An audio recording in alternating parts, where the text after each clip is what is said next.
षष्ठीकक्षः छात्रः मम कथा नाम मूर्खविद्यार्थिः। एकदा कश्चित् मुनिः आसीत् यस्य बहवः शिष्याः आसन्।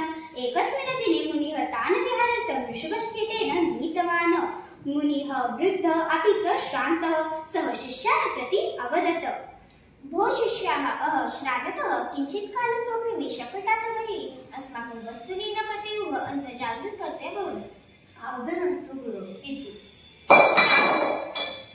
शिष्याः सर्वसमयकं वा अस्माकं वस्तूनि सुरक्षितानि वा इति। आम्, परन्तु भवतः कमण्डलुः एव मार्गमध्ये अस्खलितः। किं कमण्डलुः अस्खलत् वा? परन्तु भवान् अस्मान् पतितानि वस्तूनि इति एव अवदत्, न तु पुनः शकटे स्थापयन्तु इति। अरे रे मूर्खा, मम वचनस्य तात्पर्य इदमस्ति यत् न शकटात् बहिः पतेत्। शकटः चलन अस्त। मुनिः पुनः निद्राम् अकृषत्। इनिह वृषभाभ्यां शकृत यत्यकम्। एतत्तः श्रुता एकः शिष्यः शकृत् नीत्वा तत् कन्दुकम् एव कृत्वा पुनः अक्षपत्।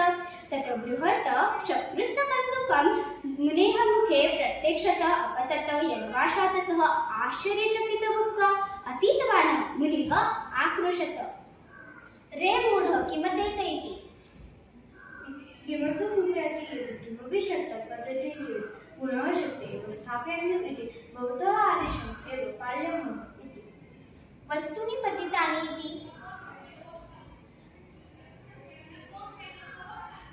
किञ्चित् काले मुनिः विचिर्यन्तः शकटा स्थितानां यत्यकम् आवलोकनम् अकृत्।